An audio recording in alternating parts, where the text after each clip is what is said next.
हाय। देखो, अगर हम बात करें अकाउंटिंग रेशियोज की तो इस चैप्टर से शायद ही कोई ऐसा बच्चा हो जो ना गुजरा हो इसके दर्द से, जो ना इसका दर्द समझ पाया हो। क्योंकि होता ये था कि हमारे टीचर्स जो स्कूल में इसको पढ़ाते थे ना, डायरेक्ट रेशियोज पे आ जाते थे, इसकी थ्योरीज बहुत कम समझाते थे। और मेरा मानना है, अगर इस दुनिया में आपको ये नहीं पता है कि जो आप कर रहे हो उसका रीजन क्या है, बस आप करते चले जा रहे हो, तो आपको कभी भी वो चीज समझ आ ही नहीं सकती है।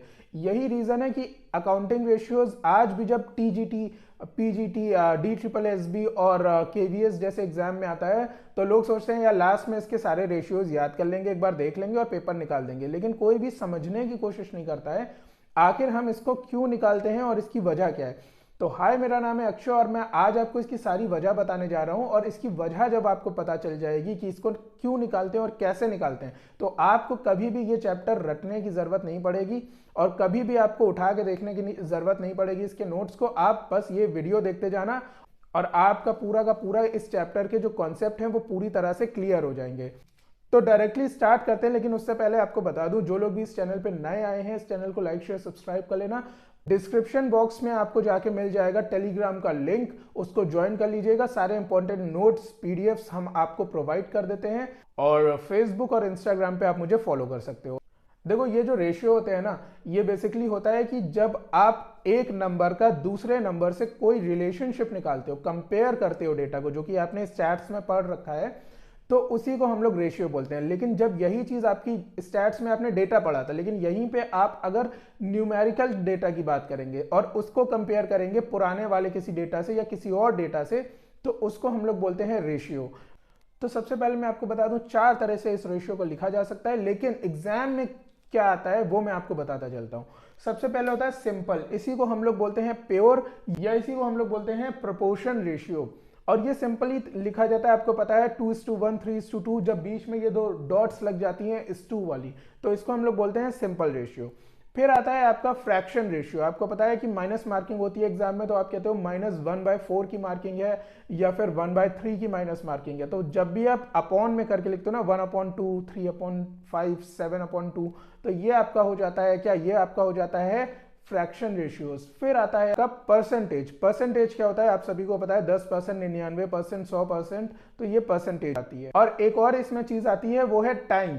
अब टाइम क्या होता है कि मेरे इस साल का प्रॉफिट मेरे पिछले साल से 10 गुना ज्यादा था, या मैं कहूं कि मेरा 2002 का प्रॉफिट 2010 से 5 गुना ज्यादा था। जब मैं बोलूंगा इतने टाइम्स ज्यादा था, 4 टाइम्स, 5 टाइम्स, तो ये सारी चीजें आती हैं टाइम्स रेशियो में। ठीक है, तो उम्मीद करते हैं ये चारों चीजें आप समझ गए होंगे। बेसिक सी चीजें, आपकी बेसिक नॉलेज को यहां से हम एनलाइट कर रहे हैं, जलाने की कोशिश कर रहे हैं, जो कि आपकी आगे काम आएंगी। अब आप इन रेशियोज को तो समझ गए हो, लेकिन इनका विश्लेषण कैसे होता है ये आप समझ लो अकाउंटिंग रेशियोज में। ठीक है, अगर हम बात करें अकाउंटिंग रेशियोज की, तो इसमें दो तरह से इसमें विश्लेषण होता है। पहला होता है क्रॉस सेक्शनल एनालिसिस और दूसरा होता है टाइम सीरीज एनालिसिस।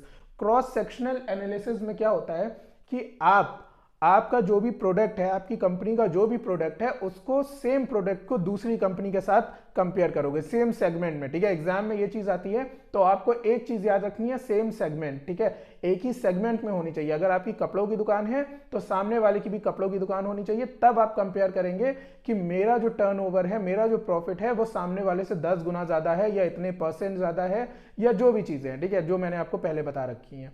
अब आते हैं हम टाइम सीरीज से। टाइम सीरीज एनालिसिस में हम क्या करते हैं कि हम देखते हैं कि हमारा अभी का, ये हम खुद से कंपेयर करते हैं। ठीक है, आत्म मंथन इसको बोला जाता है हिंदी में। तो हम इसको खुद से कंपेयर करते हैं कि मेरा 2023 का जो प्रॉफिट है वो 10 गुना ज्यादा होगा 2022 से, और मेरा 2022 का जो प्रॉफिट था वो 2021 से 15 गुना ज्यादा था। तो इस तरह से हम कंपेयर करते हैं अपने टाइम सीरीज एनालिसिस को।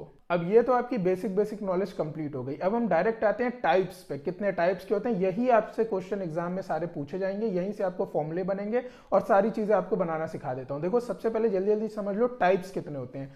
4 टाइप के रेशियो होते हैं। ठीक है, सिर्फ 4 टाइप के रेशियो होते हैं। पहला होता है लिक्विडिटी रेशियो। लिक्विडिटी रेशियो क्या होता है, आपके शॉर्ट टर्म के लिए होता है, जो कि आज के वीडियो में हम पूरा कवर कर लेंगे एक न्यूमेरिकल के साथ। ठीक है, अभी लिक्विडिटी आपको आगे पूरा समझा देता हूं। दूसरा क्या होता है, दूसरा होता है आपका solvency ratio. Solvency ratio long term के लिए होता है। ठीक है, ये लॉन्ग टर्म के लिए होता है। अभी हम शॉर्ट टर्म वाला देखेंगे, आने वाले वीडियोस में लॉन्ग टर्म वाला भी आपको समझा देंगे। फिर होता है आपका टर्नओवर रेशियो। टर्नओवर क्या होता है कि आपकी कंपनी ने अगर किसी से पैसा लिया हुआ है तो वो कितने टाइम में पैसा वापस आ रहा है। अगर आपने किसी को पैसा देना है तो आप कितने टाइम में पैसा दे पा रहे हो, आपकी प्रॉफिट कितने टाइम पीरियड में कितना प्रॉफिट कमा पा रही है, कितना लॉस कमा पा रही है। जब ये एनालिसिस हम करते हैं तो ये सी रेशियो होता है। और लास्ट में अगर हम बात करें तो लास्ट में होता है प्रॉफिटेबिलिटी रेशियो। प्रॉफिटेबिलिटी आपको पता है net profit, gross profit, operating profit, तो ये जब भी हम इनमें रेशियोज कैलकुलेट करते हैं तो वो प्रॉफिटेबिलिटी होता है। ठीक है, तो अब हम आपको आज समझा देते हैं लिक्विडिटी रेशियो क्या होता है, पूरा का पूरा समझा देंगे। और इस वीडियो को देखने के बाद आपको कभी भी कोई और बुक नहीं पढ़नी पड़ेगी, कोई और वीडियो नहीं देखना पड़ेगा, आपका पूरा का पूरा कॉन्सेप्ट क्लियर हो जाएगा। कुछ इंपॉर्टेंट जो चीजें हैं वो आप लोग लिखते चलना। तो देखो अब हम समझने जा रहे हैं लिक्विडिटी रेशियो। बहुत ही गौर से समझिएगा, कुछ इंपॉर्टेंट पॉइंट्स इसके बताऊंगा जो कि आपके एग्जाम के थ्योरेटिकल पार्ट में भी आएंगे और न्यूमेरिकल निकालने में भी आपको आसानी होगी। तो जो लिक्विडिटी रेशियो है ना, इसमें हम लोग पता करते हैं कि शॉर्ट टर्म में कंपनी कैसा परफॉर्म कर रही है, किस तरह का उसका रिजल्ट है। उसी बेसिस पे तो भाई इन्वेस्टर आपके इन्वेस्ट करेंगे ना चीजें, उसी बेसिस पे तो आपके लोग शेयर खरीदेंगे। सारी चीजें जो हैं इसी से डिसाइड होती हैं। अब देखो कंपनी कैसा परफॉर्म कर रही है, इसको जानने के दो तरीके हो सकते हैं। एक तो शॉर्ट टर्म का मतलब हो गया कि एक साल में आपकी कंपनी कैसे परफॉर्म कर रही है। दूसरा आपको पता है कि अगर आपको जानना है कि एक महीने में इसने कैसा परफॉर्म करा है, इसने पिछले 3 महीने में लास्ट क्वार्टर में कैसा परफॉर्म करा है, ठीक है, इसने पिछले 6 महीने में हाफ ईयरली में कैसा परफॉर्म करा है। तो इसी तरह से इसमें दो तरीके से निकाले जाते हैं लिक्विडिटी रेशियो। सबसे पहले आता है करंट रेशियो, दूसरा आता है क्विक रेशियो। करंट रेशियो को हम लोग बोलते हैं वर्किंग कैपिटल रेशियो। ठीक है, वर्किंग कैपिटल रेशियो इसको बोलते हैं। आप सभी को पता है वर्किंग कैपिटल का फॉर्मूला क्या होता है, हर बार एग्जाम में आता है। ऐसा हो ही नहीं सकता है कि एग्जाम में ना आए, 90% चांसेस होते हैं। तो कमेंट बॉक्स में लिख के बताइएगा वर्किंग कैपिटल का फॉर्मूला क्या होता है। अब देखो जो वर्किंग कैपिटल रेशियो होता है, जो करंट रेशियो होता है, ये आपका एक साल तक में आपकी जो करंट एसेट और करंट लायबिलिटीज हैं उनको निकालने में, उनको एनालाइज करने में मदद करता है। दूसरा आता है क्विक रेशियो। क्विक रेशियो क्या होता है कि हमें अगर जल्दी से क्विकली कोई चीज निकालनी हो तो उसको बोलेंगे हम क्विक रेशियो। अब ये क्विक रेशियो के दो नाम और होते हैं। पहला तो होता है एसिड टेस्ट रेशियो। ठीक है, लिख लेना कहीं पे, बहुत इंपॉर्टेंट है, आपको क्वेश्चन कैसे भी आ सकता है। क्विक रेशियो को ही बोला जाता है एसिड टेस्ट रेशियो, और एसिड टेस्ट रेशियो और क्विक रेशियो का ही दूसरा नाम है लिक्विड रेशियो। ठीक है, ये liquid ratio, acid test ratio, quick ratio तीनों एक ही चीजें हैं। अब आप समझ लो कि हम लोग करंट रेशियो कैसे निकालते हैं। करंट रेशियो का सीधा सीधा फॉर्मूला होता है current asset upon current liabilities, यही होता है। ठीक है, CR is equals to CA upon CL हो गया आपका। अब इसका मतलब क्या हुआ ये समझ लो। सबसे पहले देखो करंट जो आपका एसेट है ऊपर, वो आपका कितना होना चाहिए कि आपकी जो करंट लायबिलिटीज हैं, ठीक है, करंट लायबिलिटीज जो हैं आपकी, वो आप पे ऑफ कर सको। ठीक है, आपकी जितनी भी देनदारियां हैं क्या आप पे ऑफ कर सकते हो, यही देख के इन्वेस्टर या फिर जो भी आपके शेयर खरीदते हैं आपके यहाँ पैसा लगाते हैं। अब देखो करंट एसेट और करंट लायबिलिटीज मैंने फाइनेंशियल अकाउंट वाले वीडियो में बहुत कायदे से समझा रखा है। आपके जो बैलेंस शीट के कॉन्सेप्ट हैं क्लियर होने चाहिए। करंट एसेट आपको पता है cash in hand, cash at bank, और जो भी आपके करंट डेटर्स हैं। और करंट लायबिलिटीज आपको पता है ट्रेड पेबल और आपके bank overdraft, short term loan, जो भी शॉर्ट टर्म वाले होते हैं, मैंने आपको प्रीवियस वीडियो में फाइनेंशियल अकाउंट में पढ़ा रखे हैं, वो देख लीजिएगा, वो बहुत इंपॉर्टेंट है आपके लिए जानना। ठीक है, तो current asset upon current liabilities, इसमें क्या होता है ना, आपको कुछ इंपॉर्टेंट पॉइंट आपको बताता चलता हूं। देखो सबसे पहला इंपॉर्टेंट पॉइंट ये है कि अकाउंटिंग में जैसे आपने GAAP पढ़ा है, जनरली एक्सेप्टेड अकाउंटिंग प्रिंसिपल, उसमें क्या है कि आपको पता है कुछ चीजें अकाउंट में पहले से डिफाइंड है। उसी तरह से यहाँ पे जो करंट रेशियो है उसमें सबसे बढ़िया वाला जो करंट रेशियो है वो पहले से डिफाइंड है कि सबसे बढ़िया वाला होगा 2:1 का। 2:1 का क्यों होगा, क्योंकि आपका करंट एसेट हमेशा डबल होना चाहिए करंट लायबिलिटी से। 5:1 है, 10:1 है तो बहुत बढ़िया, लेकिन उससे कम नहीं, 2 से कम नहीं होना चाहिए, 2 से ज्यादा है तो बहुत बढ़िया। ठीक है, अब इसका ये मतलब हो गया कि आपकी जो लायबिलिटीज हैं आप उसको तुरंत पे ऑफ कर दोगे अपने एसेट से। ठीक है, तो जाहिर सी बात है कि आपका ये ज्यादा होगा तभी लोग आपके यहाँ इन्वेस्ट करेंगे, तभी आपकी कंपनी ग्रो करेगी। अब इसमें दूसरा पॉइंट आप लोगों को जो नोट करना है वो एग्जाम में आता है, चाहे आप क्वेश्चन सॉल्व करो चाहे आप थ्योरेटिकल एग्जाम दो, दोनों में आएगा।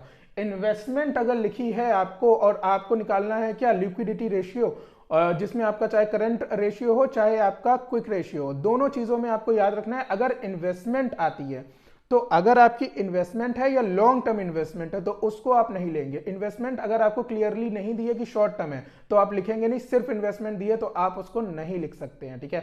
और अगर लॉन्ग टर्म है तो वो नहीं लिखेंगे, क्यों? क्योंकि ये आपकी करंट इन्वेस्टमेंट नहीं है। करंट इन्वेस्टमेंट नहीं है तो करंट एसेट नहीं है, और करंट एसेट नहीं है तो करंट रेशियो में ये कैसे आ सकता है, तो ये आप नहीं लिखेंगे। लेकिन अगर तीन तरह की चीजें आपके क्वेश्चन में दी हुई हैं इन्वेस्टमेंट से related, current investment, short term investment और मार्केटेबल इन्वेस्टमेंट, ये तीन नाम अगर आपको दिए तब आप इंक्लूड करेंगे। देखो करंट इन्वेस्टमेंट का मतलब ही हो गया कि अभी की इन्वेस्टमेंट है, शॉर्ट टर्म का मतलब क्योंकि हम शॉर्ट टर्म निकाल रहे हैं तो शॉर्ट टर्म इन्वेस्टमेंट, और मार्केटेबल इन्वेस्टमेंट भी इन्हीं का एक नाम है, ठीक है। तो अगर आपको ये तीनों इन्वेस्टमेंट दी हैं तो आप इंक्लूड करेंगे क्योंकि ये करंट एसेट है और ये आपकी करंट इन्वेस्टमेंट भी है। तीसरा इंपॉर्टेंट पॉइंट ये है कि आपको लूज टूल्स अगर क्वेश्चन में दिया है, लूज टूल्स अगर आपको दिया है और अगर आपको स्टोर्स एंड स्पेयर्स दिया है तो आप इसको नहीं इंक्लूड करेंगे, ठीक है। और अगर आपको दिया है इंक्लूडेड है किसी चीज में, ये पहले से जुड़ा हुआ है तो उसको आप पहले से ही निकाल देंगे। क्यों निकाल देंगे? क्योंकि लूज टूल्स और स्टोर्स एंड स्पेयर्स हमारे जो हैं एसेट तो होते हैं लेकिन ये हमारे प्रोडक्शन में काम आते हैं, इसलिए हम इनको करंट एसेट नहीं मानते हैं, ठीक है। तो ये आपको जो है नहीं इंक्लूड करने हैं। और चौथा सबसे इंपॉर्टेंट पॉइंट, अगर आपको प्रोविजन फॉर डाउटफुल डेब्ट दिया हुआ है तो आप इसको डेटर से माइनस कर देंगे, ठीक है। जो भी आपके डेटर्स हैं उनको आप प्रोविजन फॉर डाउटफुल डेट्स जो आपने बना के रखी हैं उनको माइनस कर देंगे, तभी आपके नेट डेटर्स आएंगे और तभी आप उसको इंक्लूड करेंगे, ठीक है। तो ये आपको पॉइंट बहुत अच्छे से याद रखने हैं।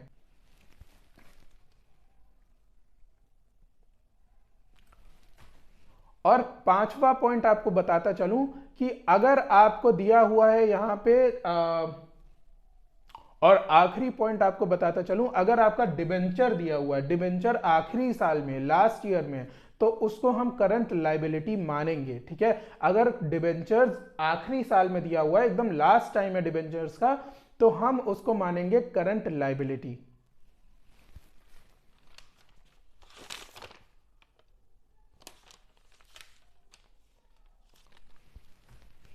ये तो बात हो गई हमारे करंट, ये तो बात हो गई हमारे करंट रेशियो की। अब हम बात करेंगे क्विक रेशियो की। अब देखो क्विक रेशियो मैंने जैसा कि आपको पहले भी बताया था बहुत छोटे टाइम के लिए होता है। आपको क्वार्टरली देखनी है कंपनी की परफॉर्मेंस, आपको हाफ ईयरली देखनी है, आपको एक महीने की देखनी है, तो आप क्विकली निकालेंगे, क्विकली मतलब जल्दी से निकालेंगे और वो हो जाता है हमारा क्विक रेशियो। अब क्विक रेशियो का क्या फॉर्मूला होगा? देखो क्विक रेशियो को ही हम लोग लिक्विड रेशियो बोलते हैं, तो इसका फॉर्मूला होगा क्विक एसेट या फिर लिक्विड एसेट, जो भी हमारे क्विक एसेट है या लिक्विड एसेट है, डिवाइडेड बाय करंट लाइबिलिटीज। उसमें आपने CA अपॉन CL देखा था, इसमें आप QA अपॉन CL देखेंगे, QA अपॉन CL, ठीक है। तो ये आप समझ गए होंगे अभी तक। अब देखो आप पूछोगे ये क्विक एसेट होता क्या है आखिरकार, ठीक है। आपने लिक्विड एसेट और क्विक एसेट तो बता दिया, लेकिन ये तो बताया ही नहीं क्विक एसेट होता क्या है। तो भाई क्विक एसेट कुछ नहीं होता है, करंट एसेट जो होता है ना, अगर आप उसमें से तीन चीजें निकाल दोगे, उसका नाम है IPA, याद रखना IPA। आई का मतलब हो गया इन्वेंट्री, पी का मतलब हो गया प्रीपेड एक्सपेंडिचर, जो भी आपने प्रीपेड कर रखे हैं, पहले से पे कर रखे हैं एक्सपेंसेस, ठीक है। और लास्ट हो गया एडवांस टैक्स। अगर आपने ये तीन चीजें जो हैं पहले से दे रखी हैं, आपके क्वेश्चन में दी होंगी, आप ये तीन चीजें सिर्फ हटा दोगे तो आपका क्विक एसेट आ जाएगा, ठीक है। करंट एसेट में से ये तीन चीजें हटा देनी है आपको। सबसे पहले करंट एसेट कैलकुलेट कर लेना है, उसमें से ये तीन चीजें आपको हटा देनी है, आपका क्विक एसेट आ जाएगा। फिर आपको सीधे से फॉर्मूला लगाना है QA अपॉन CL, ये आपका आ जाएगा क्या? क्विक रेशियो, ठीक है। और आपको बताऊं क्विक रेशियो जैसे कि आपने वो देखा था आइडियल होता है 2:1, ये आइडियल होता है 1:1। आपको याद रखना है क्विक रेशियो का जो आइडियल है वो है 1:1। अगर 1:1 है, आपका क्विक एसेट 1 है और आपकी करंट लाइबिलिटीज 1 है, तो ये माना जाएगा कि आपकी कंपनी बहुत बढ़िया चल रही है, ठीक है। ये इससे कम नहीं होना चाहिए। अब देखो मैं आपको ना यहाँ पे क्वेश्चन कराने जा रहा हूं, जल्दी से इस क्वेश्चन को देख लेना। और इस क्वेश्चन में आपसे दो चीजें पूछी जा सकती हैं। इस क्वेश्चन में सबसे पहला क्वेश्चन आपसे पूछा जाएगा कि आपका करंट रेशियो क्या है, आपको वो कैलकुलेट करना है। और दूसरा ये पूछा जाएगा क्या ये बढ़िया है या फिर बढ़िया नहीं है। दो चीजें आपसे पूछी जाएंगी। जैसा कि मैंने आपको आइडियल बताया था 2:1 होता है। तो क्वेश्चन ये DK गोयल बुक से है 2011 में। जिन लोग ने भी CBSE से अपना 12th पास करा है तो उनके एग्जाम में ये क्वेश्चन आया होगा। तो इस क्वेश्चन को जब मैं आपको कराऊंगा तो आपके सारे जितने भी कॉन्सेप्ट हैं अभी तक के पूरे पक्के हो जाएंगे, क्लियर तो हो ही चुके हैं। देखो क्वेश्चन सीधे सीधे कह रहा है आपसे, नॉन करंट इन्वेस्टमेंट मैंने आपको बताया था क्या लेना है क्या नहीं है, आपने नोट बना लिए होंगे। तो नॉन करंट इन्वेस्टमेंट आपकी दे रखी है 1,50,000, करंट इन्वेस्टमेंट आपकी दे रखी है 50,000, इन्वेंट्री आपकी दे रखी है 3 लाख, और उसमें इंक्लूडेड है लूज टूल 1 लाख रुपए का, लूज टूल 1 लाख रुपए का इंक्लूडेड है।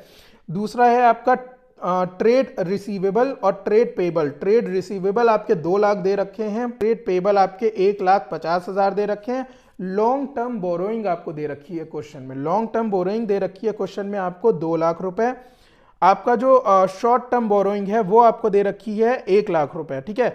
शॉर्ट टर्म बोरोइंग जो है वो 1 लाख रुपए है, और शॉर्ट टर्म जो आपके प्रोविजंस हैं वो आपको दे रखे हैं 50,000 रुपए। और आखिर में आपको दे रखा है कैश एट बैंक 5 लाख रुपए, ठीक है। 5 लाख रुपए आपके कैश एट बैंक है। तो देखो भाई, सबसे पहले तो आपको क्या करना है, सबसे पहले इसमें देख लो क्या चीजें आपको लेनी है क्या चीजें नहीं लेनी है। तो नॉन करंट इन्वेस्टमेंट ये तो आपको लेना ही नहीं है, तो इसको सीधे से काट दो। फिर आपको सीआई करंट इन्वेस्टमेंट ये तो आपको लेना है, और करंट इन्वेस्टमेंट आपका करंट एसेट है जैसा कि मैंने आपको बताया था। फिर आपको लेना है क्या, इन्वेंट्री। इन्वेंट्री आपको लेनी है लेकिन लूज टूल उसमें से माइनस कर देने हैं। तो 3 लाख रुपए की इन्वेंट्री में से लूज टूल आपने 1 लाख रुपए के माइनस कर दिए, तो बचा कितना, करंट एसेट आपका 2 लाख रुपए। फिर आपका है ट्रेड रिसीवेबल, ये आपका करंट एसेट हो गया। फिर आपका हो गया करंट लाइबिलिटीज, ट्रेड पेबल, ठीक है। Long term borrowing, long term तो आपको कोई चीज लेनी ही नहीं है, पहली बात ये तो हो गई इसमें, तो लॉन्ग टर्म आपने पहले ही हटा दिया। फिर आता है short term borrowing, short term borrowing आपको लेनी है, यह आपकी करंट लाइबिलिटी हो गई क्योंकि आपने बोरो करा है। शॉर्ट टर्म जो आपको पेमेंट करनी है वो आपको लेनी है, वो है 50,000, ये भी आपकी करंट लाइबिलिटी हो गई। और आखिर में है कैश एट बैंक, ये आपका करंट एसेट हो गया, आपको जैसा कि पहले से पता है 5 लाख रुपए। अब आपको क्या करना है, सीधे से CA अपॉन CL करना है, CR निकालने के लिए, करंट रेशियो निकालने के लिए current asset upon current liabilities करना है। तो आपको क्या करना है कि आपको जोड़ देना है यहाँ पे आपके करंट एसेट सारे के सारे। सबसे पहले आप जोड़ोगे 50,000, फिर जोड़ोगे 2 लाख रुपए, फिर जोड़ोगे आप ये जो ट्रेड रिसीवेबल है 2 लाख रुपए का ये जोड़ोगे, और फिर आप जोड़ोगे कैश एट बैंक 50,000 रुपए। माफी चाहूंगा, ये 5 लाख नहीं है 50,000 है, ठीक है। तो आपको जोड़ लेने हैं 50,000 हो गया करंट इन्वेस्टमेंट, उसमें 50,000 आपने कैश एट बैंक जोड़ लिया, हो गया आपका 1 लाख। इन्वेंट्री जोड़ लिया आपने 2 लाख रुपए की, और ट्रेड रिसीवेबल आपने जोड़ लिए 2 लाख रुपए के, टोटल आ गया 5 लाख, ठीक है। करंट एसेट आपके आ गया 5 लाख के। और लास्ट में क्या है, लास्ट में आपको करंट लाइबिलिटीज देखनी है, तो वो आपकी सबसे पहले तो आ गई ट्रेड पेबल, वो हो गया 1,50,000। फिर आपने देखा शॉर्ट टर्म बोरोइंग 1 लाख रुपए, और शॉर्ट टर्म जो प्रोविजन है वो 50,000। तो ये आपका कहीं ना कहीं आ गया 1 और 2 और 3 लाख रुपए, ठीक है। 3 लाख रुपए आ गया। तो आपका आ गया रेशियो, कैसे निकालोगे आप, 5 लाख रुपए डिवाइडेड बाय 3 लाख रुपए। अब यहां दिक्कत क्या है कि कई लोग जो है इसको सोचेंगे कि 5:3 जो है हमने लिख दिया, अब ये आ गया। आपको ये नहीं करना है, आपको मैंने बताया 2:1 में ही आपको इसको निकालना है, ठीक है। नीचे हमेशा 1 होना चाहिए। तो आप इसको जो है फर्दर जो है इसको निकालोगे, और 3 को 5 से डिवाइड करोगे, तो आपका आ जाएगा 1.66 अपॉन 1। अब पूछा ये गया है क्वेश्चन में, क्या ये बढ़िया है तो या नहीं है, तो ये बढ़िया नहीं है। क्यों बढ़िया नहीं है, क्योंकि आइडियल रेशियो जो है वो आपका 2:1 है।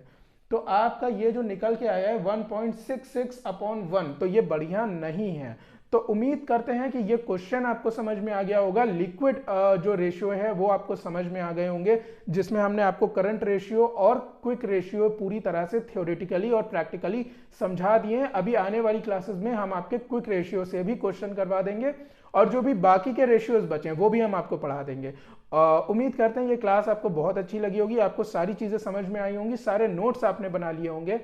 तो इसी तरह हमारी क्लासेस को देखते रहिए। टेलीग्राम लिंक पे हमसे ज्वाइन रहिएगा, इंस्टाग्राम फेसबुक पे मुझे फॉलो करते रहिएगा, और आपको अगर मुझसे कनेक्ट होना है तब भी आप मुझसे कनेक्ट हो सकते हो। तो मिलते हैं आपसे फिर किसी और वीडियो में, तब तक के लिए थैंक यू सो मच।